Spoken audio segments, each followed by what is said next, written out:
Assalamualaikum warahmatullahi wabarakatuh. Perkenalkan saya Ade Sophia dengan NIM C1C021031.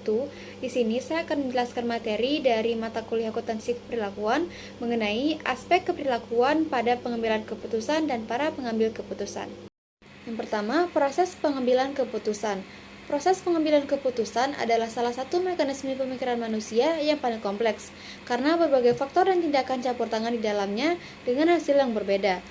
Orasanu dan Connelly pada tahun 1993 mendefinisikannya sebagai serangkaian operasi kognitif yang dilakukan secara sadar yang mencakup unsur-unsur lingkungan pada waktu dan tempat tertentu. Selanjutnya, adapun langkah-langkah pengambilan keputusan. Yang pertama, pengenalan dan pendefinisian atas suatu masalah atau peluang. Langkah ini dapat berupa respons terhadap suatu kejadian yang problematis, ancaman atau peluang. Untuk mengenali dan mendefinisikan masalah atau peluang, para pengambil keputusan membutuhkan informasi mengenai lingkungan, keuangan, dan operasi. Yang kedua, yaitu motif kesadaran. Motif kesadaran menjadi sangat penting dalam proses pengambilan keputusan karena merupakan sumber dari proses berpikir. Terdapat dua faktor penting dari motif kesadaran dalam konteks pengambilan keputusan. Yang pertama, keinginan terhadap kestabilan atau kepastian. Yang kedua, keinginan terhadap kompleksitas dan keragaman. Yang ketiga, jenis-jenis dari model proses. Yang pertama, model ekonomi. Model ekonomi tradisional ini mengasumsikan bahwa seluruh kegiatan dan keputusan manusia adalah rasional sempurna dan bahwa dalam suatu organisasi ada konsistensi di antara beragam motif dan tujuan. Yang kedua, yaitu model sosial. Model ini adalah kebalikan dari model ekonomi yang ekstrim. Model ini mengasumsikan bahwa manusia pada kenyataannya adalah irasional dan keputusan yang dihasilkan didasarkan pada interaksi sosial. Yang ketiga yaitu model Simon. Model ini adalah model yang lebih berguna dan praktis. Model ini didasarkan pada konsep Simon tentang manusia administratif, yang mana manusia dipandang sebagai makhluk yang rasional karena memiliki berbagai kemampuan untuk berpikir, mengolah informasi, membuat pilihan, dan belajar. Selanjutnya, pengambilan keputusan organisasi. Berbagai pendekatan dalam pengambilan keputusan seperti menggunakan pendekatan rasional dengan menganalisis variabel-variabel terkait, menggunakan metode tertentu dengan tahapan yang jelas dan dikerjakan oleh tenaga profesional. Pengambilan keputusan organisasi yang pertama, rasional terbatas.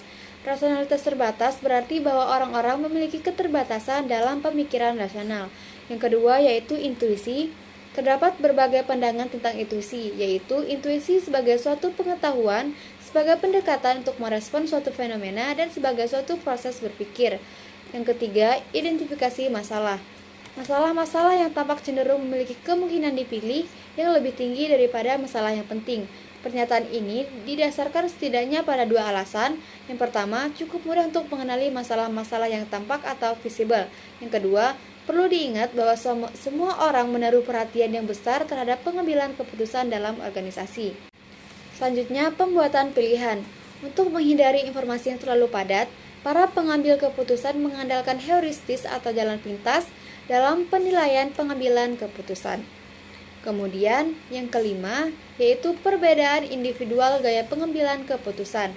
Riset tentang gaya pengambilan keputusan telah mengidentifikasi setiap pendekatan dari keempat pendekatan yang berbeda atas proses pengambilan keputusan.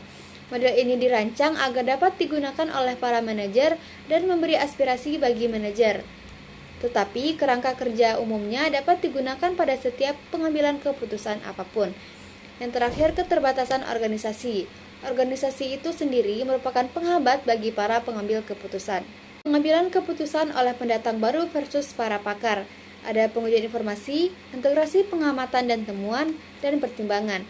Yang pertama, pengujian informasi. Pengujian didefinisikan sebagai kegiatan menganalisis informasi yang disajikan dan yang dipertimbangkan lebih lanjut hanya informasi yang terlihat sangat relevan dengan tugas, yang mana keputusan tersebut yang harus dilaksanakan. Yang kedua, integrasi pengamatan dan temuan. Dalam konteks ini, integrasi melibatkan pengelompokan atas pengamatan baik berdasarkan hubungan sebab akibat maupun berdasarkan fungsional dari perusahaan. Yang ketiga, pertimbangan. Pertimbangan yang digunakan selama proses pengambilan keputusan tampak lebih jelas dalam merumuskan hipotesis, mengembangkan petunjuk dalam rumusan keputusan akhir, dan dalam menyusun ringkasan-ringkasan temuan. Peran kepribadian dan gaya kognitif dalam pengambilan keputusan. Toleransi terhadap ambiguitas mengukur sampai pada tingkat mana yang mana individu merasa terancam oleh ambiguitas dalam situasi pengambilan keputusan dan bagaimana ambiguitas memengaruhi kepercayaannya dalam keputusan tersebut. Yang terakhir, peran informasi akuntansi dalam pengambilan keputusan. Berdasarkan definisinya, keputusan manajemen memengaruhi kejadian atau tindakan masa depan. Informasi akuntansi yang fokus pada peristiwa di masa lalu tidak dengan sendirinya dapat mengubah kejadian atau dampaknya, kecuali jika hal itu dilakukan melalui proses pengambilan keputusan yang mana kejadian masa depan beserta konsekuensinya ditentukan. Sekian materi dari saya mengenai materi aspek keperilakuan pada pengambilan keputusan dan para pengambil keputusan. Semoga apa yang telah saya jelaskan dapat menambah wawasan dan bermanfaat bagi kita semua. Untuk akhirnya saya ucapkan terima kasih.